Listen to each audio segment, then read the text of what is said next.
In questi giorni ho fatto manutenzione alla stufa pellet prima di rimetterla in funzione. Questo genere di stufa è un buon argomento di cui parlare perché c'è dentro tanta tecnologia ed il loro impiego ha delle implicazioni sia economiche che ecologiche. Ma prima di tutto, benvenuti, io sono Marco e voglio aiutarvi a capirci qualcosa sulle stufe a pellet, sul loro impatto ecologico e sulle loro implicazioni economiche.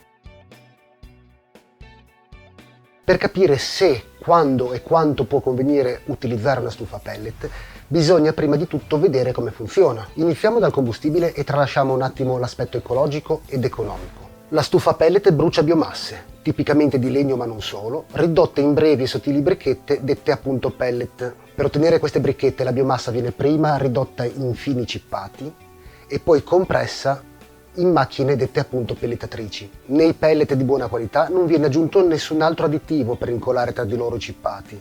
Per esempio, nel pellet di legna di buona qualità è la lignina contenuta nel legno e spremuta dalla grande pressione a fare da collante. Nei pellet di bassa qualità possono essere aggiunti aggreganti come l'amido di mais o peggio ancora polimeri sintetici.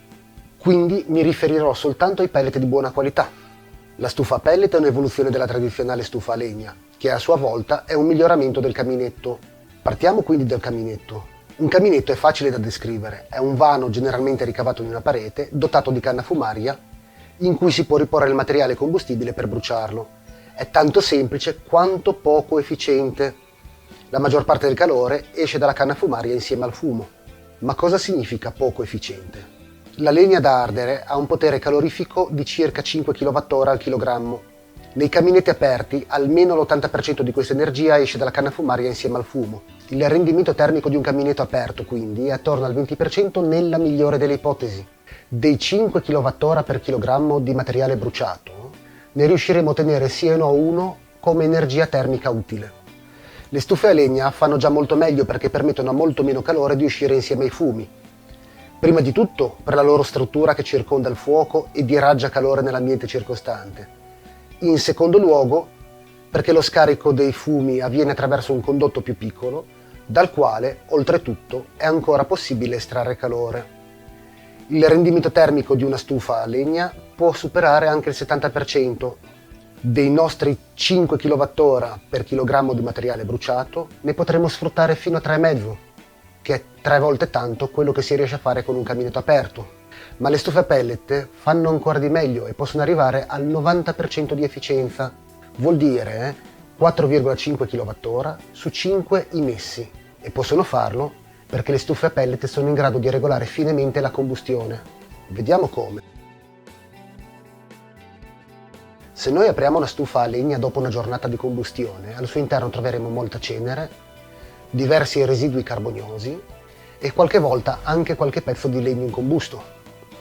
Se noi apriamo una stufa a pellet dopo una giornata di combustione, troveremo al suo interno più o meno una manciata di cenere. Questo, prima di tutto, perché la stufa a legna avrà bruciato molto più materiale per funzionare. In secondo luogo, perché la stufa a pellet brucia meglio. Nelle stufe a legna non c'è nessuna regolazione automatica della combustione, né sulla quantità d'aria che può entrare, né sulla quantità di combustibile.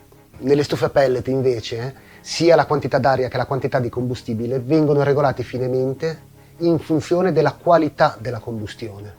La qualità della combustione viene misurata da un sensore, la quantità d'aria emessa da un debimetro, la quantità di carburante regolata dal sistema di alimentazione, la quantità di aria in ingresso e dei fumi in uscita sono regolate da dei ventilatori. Se la combustione non avviene adeguatamente neanche regolando la combustione, allora la stufa si arresta.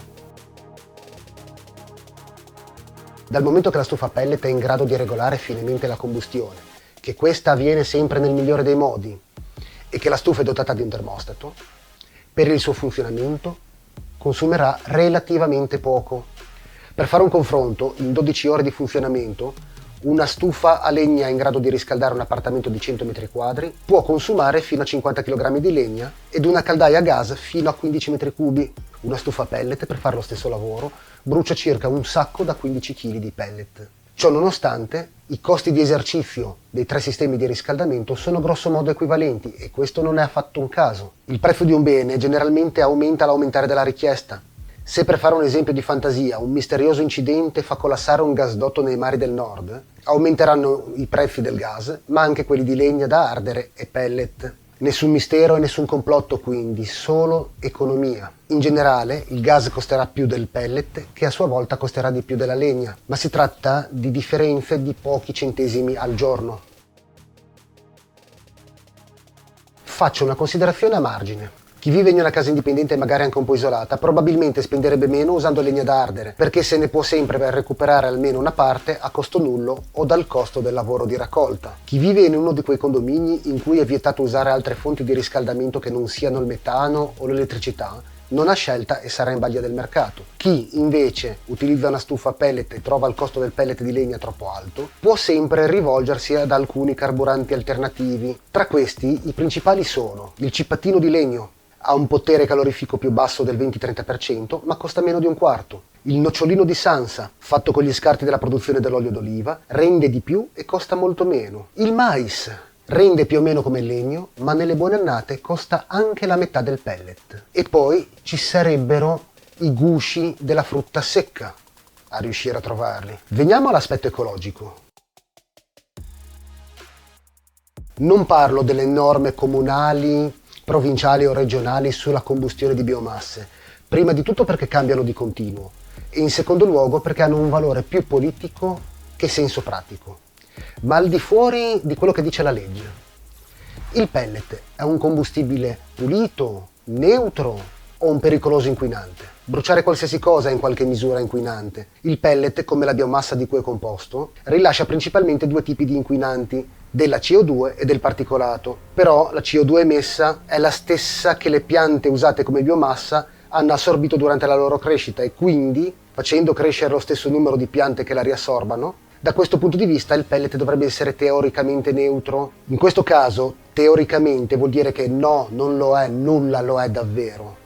Ma con un po' di impegno ci si può arrivare veramente molto vicini. Come termine di paragone, il gas naturale produce circa 250 kg di CO2 equivalente per megawattora, il pellet circa 30. Il problema del particolato è forse un pochino più complicato da risolvere. A livello industriale, per abbattere i particolati dalle ciminiere, si usano dei filtri che nebulizzano acqua per farli precipitare in appositi sistemi di raccolta. Il problema è che questi sistemi sono complicati e costosi. Inoltre non esiste una normativa per il loro impiego in ambito domestico, quindi è un problema che si potrebbe anche risolvere se solo ci fosse qualcuno che lo volesse risolvere.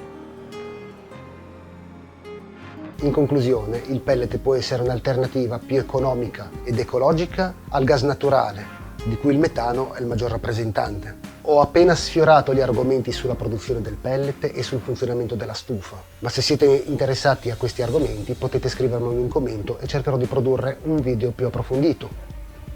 Per questo video nel frattempo è tutto, un saluto e alla prossima!